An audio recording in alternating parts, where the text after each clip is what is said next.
How can I stay with a partner who secretly recorded my panic attacks for content? If you looked at my life from the outside, you would probably say I was lucky. Late 20s, decent job I can do partly from home, small but cozy apartment, friends who text me memes and weekend plans, a boyfriend who everyone describes as so patient and such a rock. That is what they see. What they do not see is my heart trying to claw its way out of my chest at 2 in the morning for no reason my brain can explain. They do not see my hands go numb while I crouch on the bathroom floor, tasting metal and soap in terror. They do not see how small the world gets when every sound feels like a threat and every breath feels like it might be my last. Ethan was the one person who truly saw that side of me. From almost the beginning, he handled my anxiety better than I did. When I warned him early on that I had panic attacks, I expected the usual awkward silence or empty reassurance. Instead, he asked quiet, practical questions. What helps you during one? What usually triggers them? Whether I want touch or space, he learned my grounding techniques without me asking. He would talk me through 5 things I could see, 4 I could touch, all the clinical little tricks therapists print on worksheets. He would sit behind me on the floor, legs bracketing my body, one hand on my chest, the other on my back, breathing slow and steady so I could try to match him. He reminded me to eat when I had gone all day on coffee and dread. He joked about being my emotional support human, but he took it seriously. When the panic came, and it always did, he was the one I reached for. There was a kind of naked, ugly trust in that. I let him see me sobbing, shaking, begging for it to stop. He held my hand while I shook so hard my teeth knocked. He wiped my face with damp cloths and tucked my hair behind my ears. That is the version of him I had in my head on the day I borrowed his phone. It was so ordinary. We were getting ready to leave, and I realized I had thrown away the paper receipt I needed to submit for a reimbursement. I remembered that Ethan had snapped a picture of it at the restaurant, just in case the ink faded. He was in the shower, water pounding against tile, so I grabbed his phone from the nightstand to pull up the photo. We did not really have a phone privacy thing between us. I had used his before to check directions, to add something to his calendar, to look up a recipe. My fingerprints were even registered on it from back when my own phone was broken. I opened his photos and scrolled past random screenshots and memes. For some reason, my attention snagged on an album name I did not recognize, tucked between Holiday 2024 and Jim. Projects, it was the way it was halfway hidden, not in the main view, that made my thumb hover. When I tapped it, I was expecting to see renovation ideas or work stuff. Maybe gym form videos. Instead, the first thumbnail was a blurry image of my own face, streaked and twisted, eyes wide and red. I told myself it must be a bad selfie or a paused video call. I opened it. It was a video. I watched myself rocking back and forth on the edge of our bed, hands clamped to my chest, gasping that I could not breathe. In the background, Ethan's voice sounded calm as he told me to focus on his words, to count my breaths with him. The angle did not make sense until my stomach went cold. The phone had to be propped up somewhere, probably on his dresser or the shelf, pointed directly at me. I closed it. My hands were shaking. There were more. Thumbnails of me curled on the floor by the couch, pressed into the corner of the hallway, lying on the bathroom rug. My hair wet from a shower I had fled halfway through, my face blotchy, swollen. The dates stretched back months. It was not one video. It was a timeline. I opened another. This one zoomed in cruelly close on my face as I repeated that I did not want to die, over and over. The camera had been adjusted mid-attack. There was a tiny lurch in framing as if someone had nudged the phone closer to capture more of my expression. I backed out, heart pounding. A few files had tiny icons in the corner. I recognized the symbol from an editing app Ethan used for little travel clips. Curiosity and dread pushed me into one of those. It did not just open as raw footage. There were jump cuts, my longer sobbing broken into sharper, shorter bursts. Text flashed briefly on the screen. Half complete. Living with someone who has severe anxiety. Instrumental music played softly over my own ragged breaths. A strangely soothing track that almost drowned out what I was actually saying. At the bottom was a half-written caption about raising awareness and being there for your partner. My skin prickled. This was not medical documentation. This was not tracking triggers. This was a story built from my worst moments, smoothed into something consumable. I did not remember breathing between the project's album and Ethan stepping out of the bathroom, hair damp, towel around his waist, asking if I had found the receipt. I heard my voice before I realized I was talking. I told him I had seen the videos. I described what I had opened, how long it had been going on. I asked why his phone had been set up, why some of them were edited, why he had put music over my panic. His face changed in a subtle, awful way. Not shocked, not guilty, irritated. He said he was doing it to spread awareness, that people did not understand what anxiety really looked like and he thought he could show it. Tell our story, maybe help someone feel less alone. He claimed he had planned to show me once they were finished, that I would have loved how powerful they were. When I said I felt sick, that it felt like being filmed in the shower without knowing, his voice went cooler. He pointed out that no one had seen them yet, that they were just drafts in a folder. He told me I was catastrophizing, that I was making it about betrayal when it was about advocacy and growth. He said, almost lightly, that we had been talking about tracking my triggers anyway, and this was just a more comprehensive way. Data, he called it. A record. I told him I had never given consent. That being too far gone in a panic attack to even see the phone did not magically count as agreeing to be recorded. It was like something snapped behind his eyes. He raised his voice in that sudden way that makes the air crackle. He said I was overreacting, that this was exactly the kind of extreme response that made the video so compelling. Then, with a bitter little laugh, he added, "You are overreacting. You have already been online for weeks and nobody cares who you are." The room tilted. I asked, very quietly, what he meant by me already being online. He did not answer me right away. When I repeated the question, he sighed like I was being difficult, walked over, and held his hand out for his phone. Instinctively, I pulled it closer to my chest instead. If I had already been online for weeks, I did not need his explanation. I needed proof. My thumb moved almost on its own. I exited the Photos app and went straight for his social media. His usual account was there, the one with our vacation pictures and his gym updates. Nothing unusual. No panic attack content. No shaky videos of me falling apart. It was when I opened one particular app and held down on his profile icon that I saw it. A second account. Smaller username, no real name, just something vaguely inspirational. A generic avatar that could have belonged to anyone.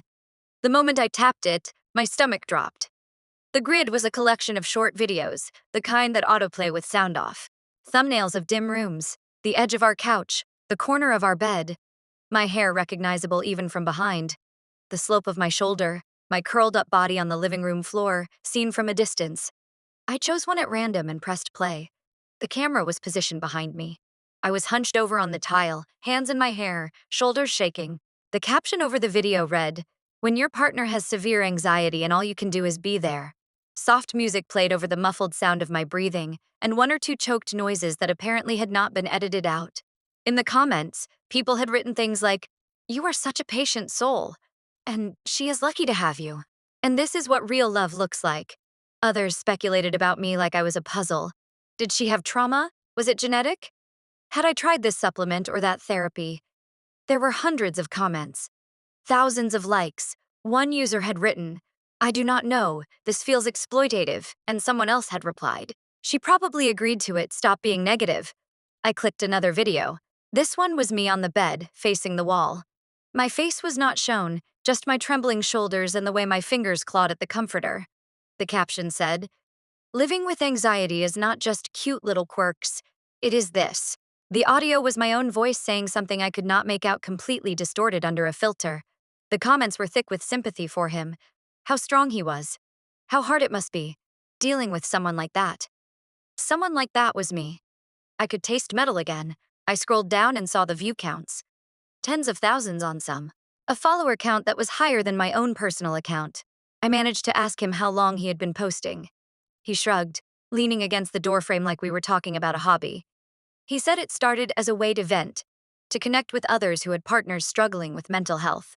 He insisted he had never shown my face clearly, that I was always turned away or cropped or blurred, so no one knew it was me. He said he was focusing on his experience, his patience, his love. When I said that my body, my voice, my home were unmistakable to me, he pointed at the screen and told me I was missing the bigger picture.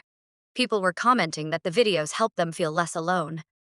Some had messaged him, apparently, asking for advice. He mentioned almost casually that the engagement was good, that this could grow, that maybe if it got big enough, it could help with our bills.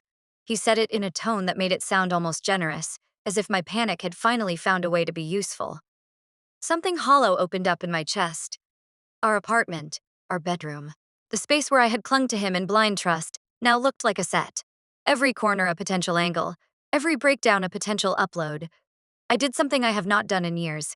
I doubted myself more than the situation. Maybe I was overreacting.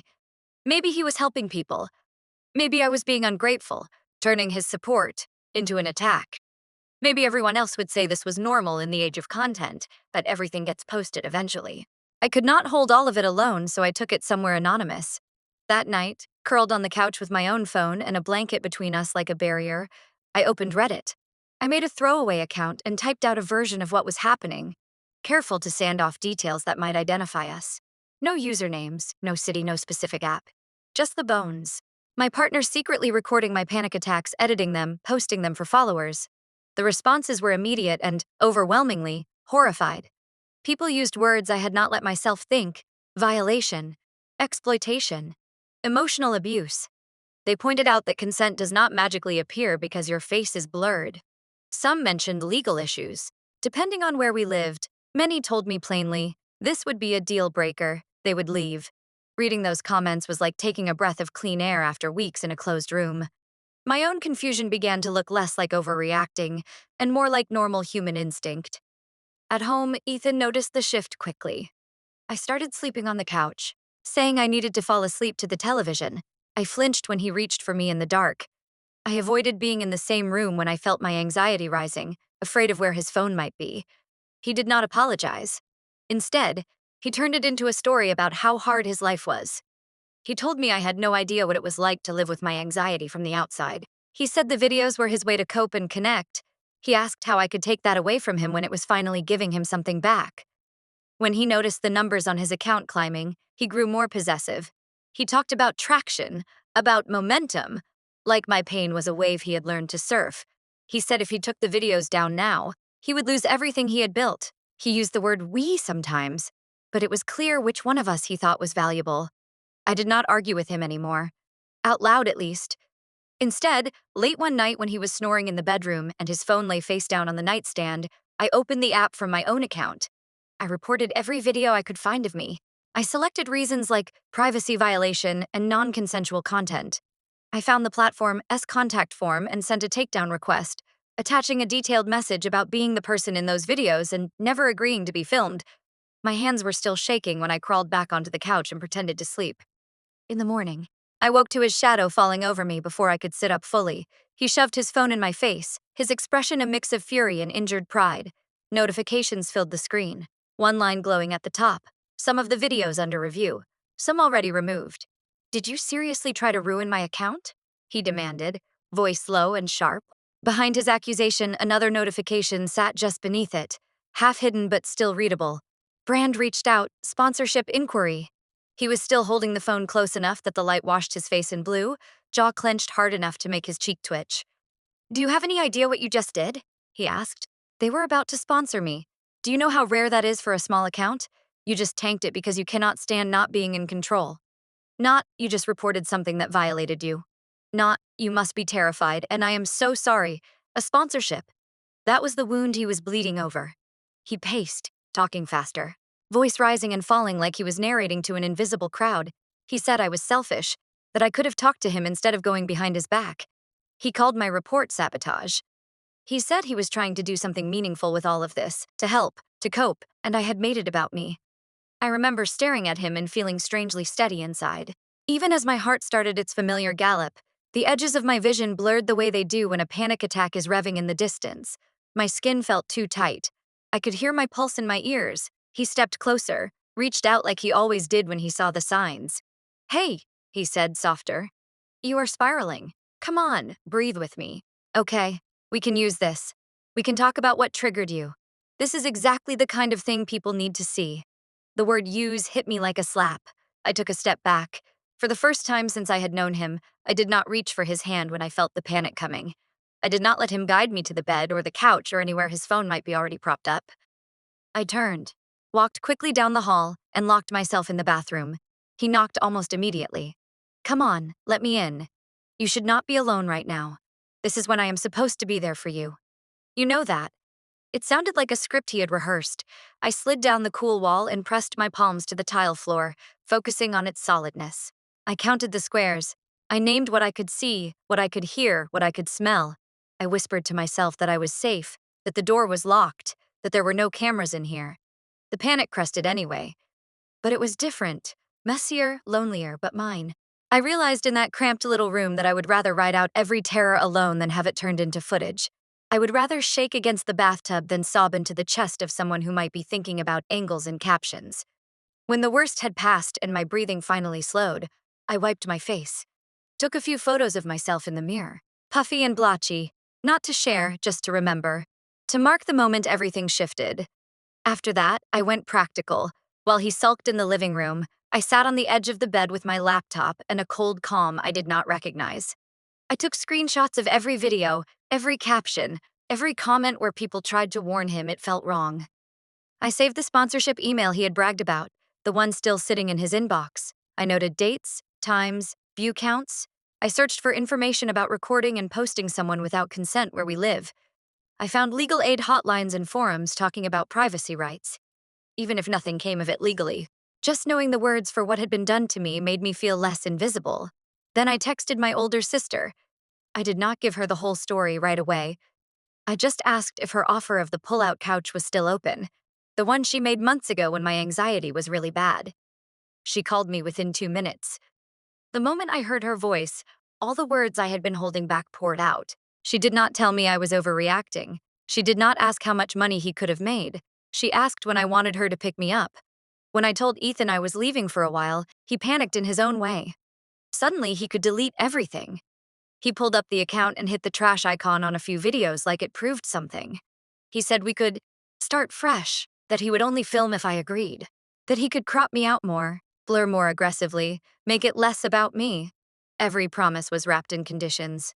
Every apology had the algorithm sitting in its lap. I asked him plainly if he would be willing to delete the account entirely, sponsors and all, if that was what it took to make me feel safe again. He hesitated. Just a second, but I saw it. I saw him weighing my dignity against his traction. That was my answer. The apartment lease was in my name. I told him I needed him to find somewhere else to stay, at least for now. When he refused, I packed a bag and left first, knowing I could come back with my sister to sort out the rest. In the weeks after, I reported the account again from multiple angles. Privacy, harassment, non-consensual content. I sent another formal takedown request, this time with a friend who understood legal language helping me phrase it. Most of the videos disappeared. The account became a skeleton, a few generic posts and a bitter caption about haters. I blocked him everywhere. When he tried to contact me through new numbers, my sister helped me draft a message that mentioned lawyers and documented evidence. He stopped after that. I started therapy again, this time with a focus on boundaries and trust instead of just panic symptoms. We worked on building coping strategies that did not involve handing my worst moments to someone else to manage. I learned how to tell the difference between comfort and control, between support and surveillance. My anxiety did not magically vanish. I still have nights where my heart races and my mind spins dark stories. But now, when that happens, I sit with myself on my sister's couch or in my own new small room and I remind myself of one thing. These moments belong to me. Not to an audience, not to a feed, not to someone's idea of awareness. Just me. So, Reddit. That is where I am now. Healing is slow and strange, and sometimes I still hear his voice in my head accusing me of ruining everything. But then I think about the bathroom floor and the comments under those videos and the way my body froze when I realized how many strangers had watched me fall apart. If someone can watch you fall apart, press record, and still call it love. Is it really love? Or just a performance? If he ever tries to upload me again, I guess there will be another update.